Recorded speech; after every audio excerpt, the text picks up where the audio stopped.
Hello guys, welcome to Vivian and Vera's presentation. Today we're gonna talk about the analysis of China's current situation of war for talent and unemployment situation under COVID-19. Today I'm gonna talk about the war of talents in China.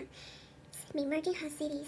The war of talents means a lot of cities in China, they try to get the quality labors and they want to use these labors to develop their economy, their society. And the emerging hot cities means like the city like Wuhan, Tianjin, Nanjing, they are not attractive enough like Beijing, Shanghai, Guangzhou. They don't have so much resource, so they try their best to keep those talents. And in 2016, second-tier cities represented by Wuhan took the lead in releasing a series of talent introduction guidelines, which is the war of talents among cities. Wuhan is a very big city for university students. They have the largest number of graduate students every year.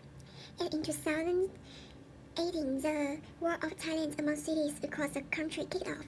Not only did the old cities like Tianjin and Xi'an enter the competition strongly, but many third and fourth-tier cities also took part. In 2019, the smokeless campaign continues to advance. And why it happens all around China now? There are some reasons. The first one is the fewer births.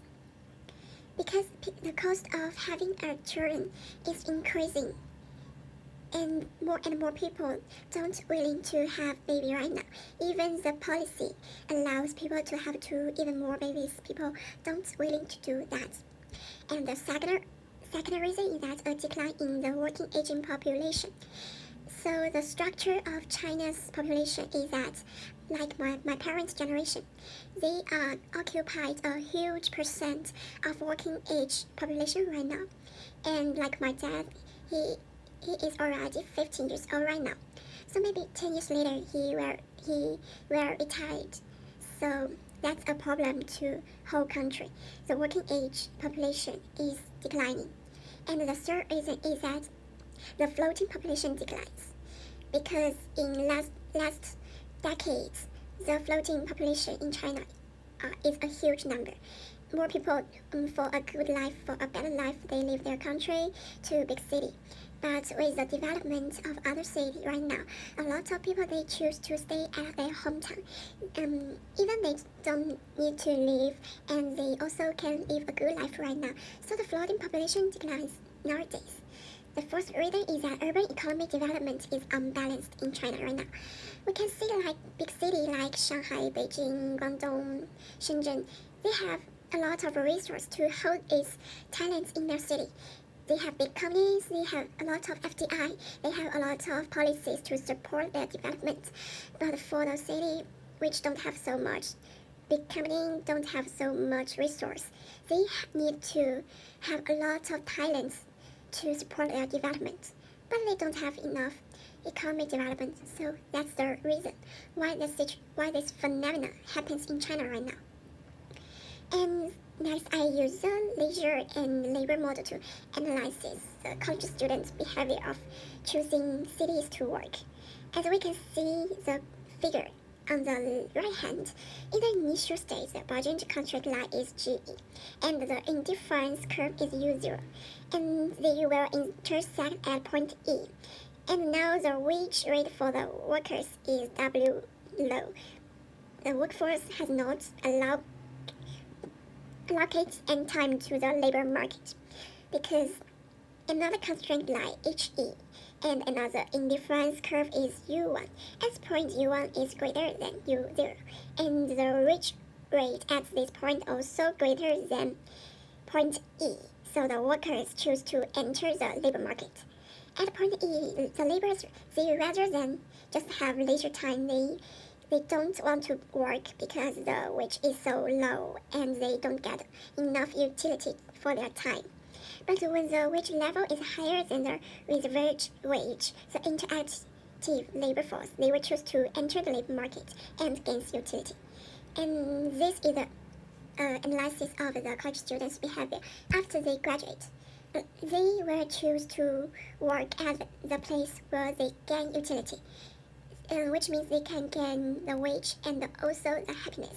But if they can't gain those things, they're willing to choose not enter the labor market. That's all my presentation about my AC. Now let's see China's unemployment situation.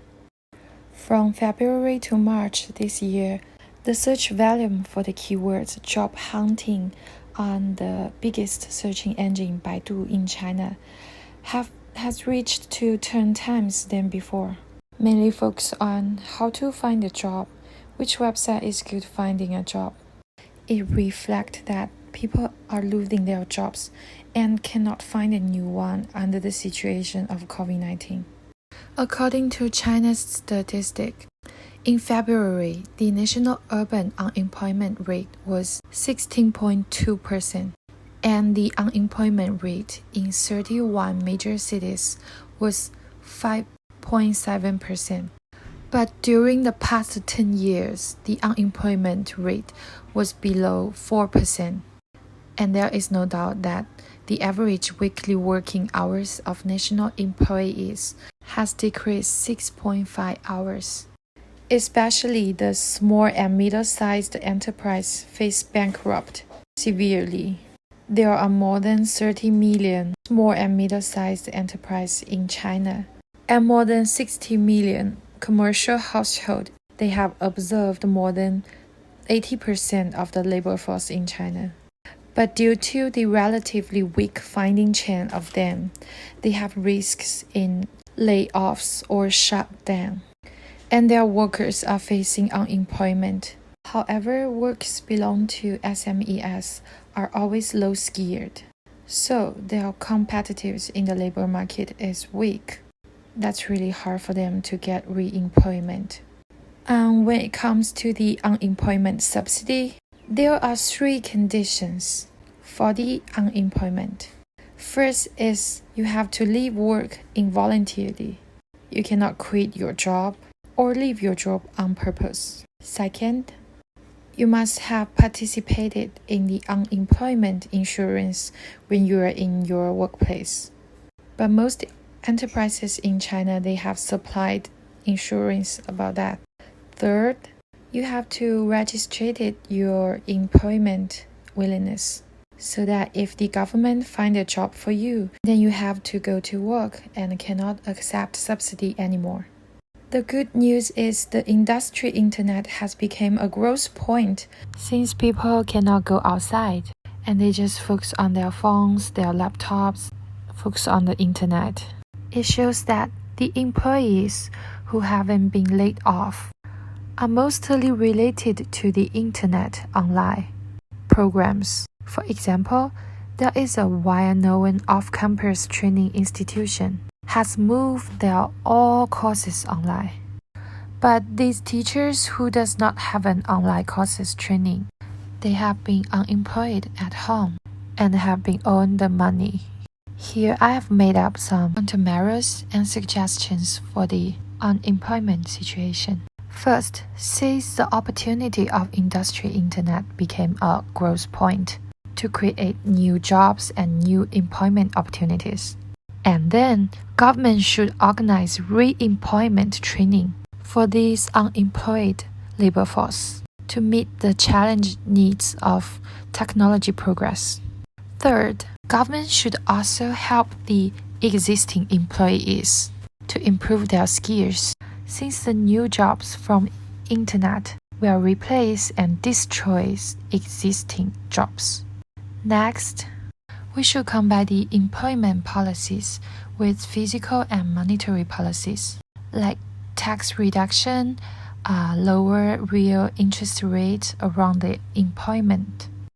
Last but not least, expand the benefits of unemployment insurance for the small and middle-sized enterprises. Even return part of the unemployment insurance fee, especially in areas with severe epidemic of COVID-19, such as Hubei province. But the situation of COVID-19 is getting better, and more macro policies are implementing. the unemployment situation will be better at the next half year of 2020. Okay, that's all of our presentation. Thanks for listening. We wish you all good health. Bye.